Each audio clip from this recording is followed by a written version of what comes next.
Le gouvernement de la République démocratique du Congo est profondément indigné suite à l'agression du président du Sénat, Léon Kengo-Adondo, à Paris par des inciviques. Le ministre des Affaires étrangères, Alexis Thambwe Mwamba, a exprimé cette indignation du gouvernement à l'ambassadeur de France accrédité en République démocratique du Congo, Luc Alad. On l'écoute. L'agression le 31 décembre 2011 à Paris en France du président du Sénat, Léon Kengo-Adondo, n'a pas laissé indifférent le gouvernement de la RDC. Raison pour laquelle le ministre des Affaires étrangères, Alexis Thambwe Mwamba, a invité ce dimanche 1er janvier 2012 l'ambassadeur de France à Kinshasa, Luc Alad, pour lui transmettre la note de protestation du gouvernement congolais à cet incident. Kinshasa considère que cet acte est extrêmement grave et nécessite de la part des autorités françaises un examen approfondi et une décision adéquate. Monsieur Kengo, qui est le deuxième personnage de la République, a été agressé à Paris, il est blessé, il est dans un hôpital dont nous taisons le nom, l'ambassadeur me l'a communiqué pour des raisons de sécurité. Et nous considérons que la France a l'obligation d'assurer la sécurité des officiels congolais de passage à Paris, de nos représentants et de notre mission diplomatique. Et nous exigeons effectivement que l'enquête puisse aboutir, que les personnes qui ont agressé M. Kengo ne restent pas impunies. Et nous attendons que l'ambassadeur de France puisse faire passer ce message-là à Paris. Pour sa part, le diplomate français a fustigé ce genre de comportement tout en exprimant son regret. C'est d'abord exprimer mes profonds regrets de ce qui est arrivé au président Kengo hier soir. Ma condamnation évidemment plus que forte de ces actes et de ces agissements absolument inacceptables, et souhaiter évidemment qu'il puisse rapidement sortir de l'hôpital et que les coups qu'il a reçus ne soient pas trop pénalisants pour sa santé.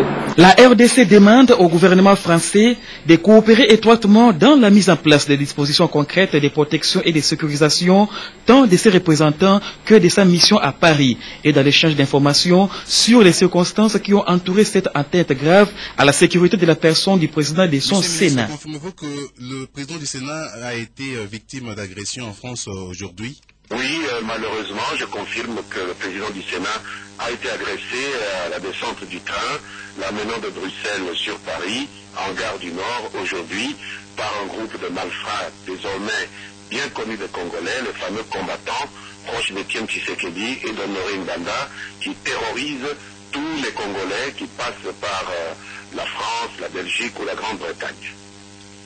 Et quelles sont les mesures prises par le gouvernement congolais par rapport à cette situation? Dans cette agression connue, le ministre des Affaires étrangères a convoqué l'ambassadeur de France, bien que ce soit un jour férié, pour lui dire notre indignation, le choc que ressent le gouvernement congolais, le président de la République, face à une telle lâcheté, face à la perpétuation de telles agressions qui ne font que se répéter impunément pendant que tout le monde s'acharne pour soi-disant condamner l'impunité en République démocratique du Congo. Voilà que depuis plusieurs mois, plusieurs mêmes années, des groupes de gangs, de malfaiteurs liés à M. Tshisekedi et à M. Mbanda opèrent impunément contre les officiels congolais, contre des musiciens congolais, contre des pasteurs congolais en Europe. Nous avons donc eu cet entretien avec l'ambassadeur de France qui a reçu notre vive protestation et nous a assuré du fait que la police était activement à la recherche de ces individus qui seront arrêtés et déférés devant la justice française.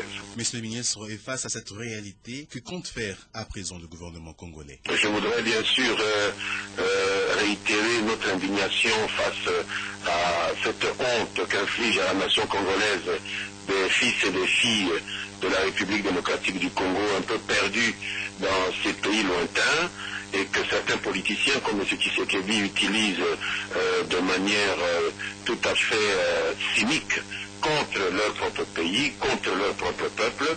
Nous voudrions vraiment que ces politiciens sans foi ni loi soient découragés, dissuadés de continuer à donner notre pays en spectacle. M. Kengo est de l'opposition comme Tshisekedi. Le fait qu'il ait maintenu sa candidature ne justifie pas des voies de fait contre lui. Il n'y a personne qui est autorisé à se faire justice à lui-même et Kengo n'a commis aucun crime selon le gouvernement en restant candidat à l'élection présidentielle ou en assistant comme président du Sénat à l'investiture du président de la République. On se rend compte à quel point M. Tshisekedi n'est pas un démocrate parce que c'est visiblement l'ordre qui a été donné par son état-major de punir le président du Sénat pour avoir, un, maintenu sa candidature, deux, avoir été présent comme autorité, chef de corps à l'investiture du président Joseph Kabila. Nous vous remercions, Monsieur le Ministre, pour cette interview. Et justement, nous allons parler à présent avec M. Constant Bopima Bokoto. Vous êtes membre fondateur de l'UFC, Union des Forces du Changement, parti cher donc à Léon Kengo Adondo. Et d'abord, la première question qui me vient en tête, c'est votre réaction à chaud par rapport à cette agression de votre président national.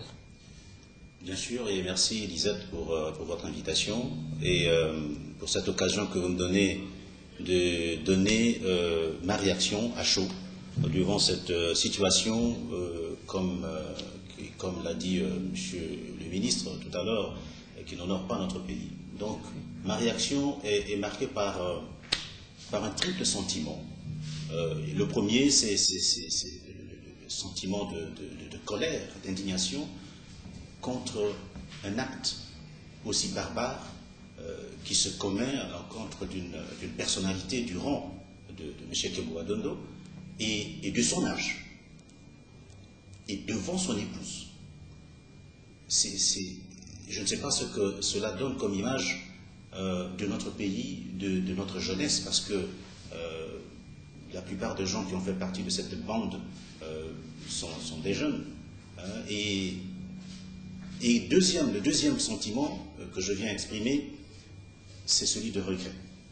Regret que cet acte soit posé par un courant politique de renom sur lequel l'UFC compte tellement dans son combat de rassemblement du peuple congolais. Le troisième sentiment, c'est... Vous savez, c'est tout ce qu'on peut ressentir. Le troisième sentiment, c'est mon assurance. Tel que je connais l'homme, l'assurance que cet incident ne va pas commettre un quelconque impact sur l'élan qu'a déjà pris l'UFC et son président dans la lutte pour le rassemblement du peuple congolais dans le dialogue. Et M. Bokoto, oui c'est ça, Bopima Bokoto, vous confirmez donc ce que vient de dire le porte-parole du gouvernement, que Léon Kengo Adondo a été agressé. Le péché qu'il a commis, c'est d'avoir pris part à l'investiture officielle du chef de l'État. Il a été effectivement agressé et c'est une agression bien organisée, parce que selon les informations que nous avons, le président du Sénat a été suivi, et il a été pris en filature depuis Bruxelles quand il a embarqué dans le train. Et ces gens se sont permis de le filmer pendant tout le voyage jusqu'à l'arrivée. Et c'est lorsqu'il a voulu protester contre cela que finalement ils se sont mis à l'agresser. Et quand ils le faisaient, quand ils commettaient leur forfait, ils vociféraient justement contre le fait qu'il ait pris part à la cérémonie d'investiture et de prestation de serment du chef de l'État. Je pense que, comme l'a bien dit Son Excellence Monsieur le Ministre, le porte-parole du gouvernement, la politique, elle ne se fait pas dans la rue. M. Kengo Adondo est aujourd'hui président du Sénat. Et la cérémonie était officielle. C'était une cérémonie qui suivait l'ordre constitutionnel de notre pays. Et en tant que chef d'un corps, il avait l'obligation de répondre à l'invitation qui lui avait été adressée. Je ne pense pas que ça aurait arrangé, ça aurait honoré notre pays qu'une personnalité de son rang présents dans le pays ne puissent pas assister à une telle cérémonie. Et le président du Sénat a reçu des coups, des informations reçues, et vous avez une idée sur son état de santé actuel? Ouais, le bulletin de santé, jusque-là, il n'a pas encore été publié officiellement, mais en tout cas, il a été sérieusement atteint. Et votre point de vue par rapport quand même à cette intolérance, je peux dire démocratique, qui s'accentue, surtout dans le chef de nos compatriotes de la diaspora? C'est comme je l'ai dit, ceux qui le font, à partir de Bruxelles, ils ont été identifiés comme des bandits. Des bandits et qui méritent d'être traités comme tels. Et malheureusement, ces gangs sont maintenant utilisés, exploités par certaines tendances politiques. Et je ne pense pas que cela puisse honorer l'image de ces partis politiques respectables. Et je pense qu'il est temps qu'on essaie de voir, parce que dans notre temps, vous comprenez, lorsque, en citant des noms des personnes qui ont fait partie de ces gangs, lorsqu'on regarde la consonance de ces noms, c'est un mouvement qui a une certaine tendance tribale. Lorsque d'autres personnes, moi je suis de l'Équateur, M. Kengo Adondo est originaire de la province de l'Équateur, et lorsque les gens de l'Équateur, par exemple, pourraient se réveiller devant un tel acte qui déshonore une icône de notre province, je pense que cela peut bien mener à quelque chose. Et pour finir, un message quand même à tous les membres de l'UFC, votre parti? Eh bien, c'est l'assurance. Je pense que beaucoup ont appris cette nouvelle par les médias. Les informations que nous avons, qui ont été au départ très inquiétantes, deviennent de plus en plus rassurantes.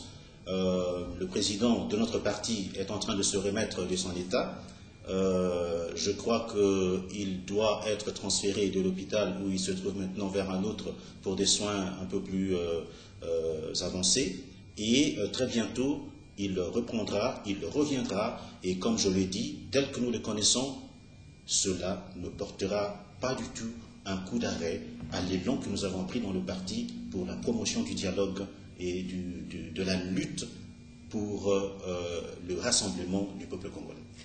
Merci, Monsieur Constant Bopima, et une fois de plus, bonne année à vous. Merci beaucoup, Lisette. Merci. Merci.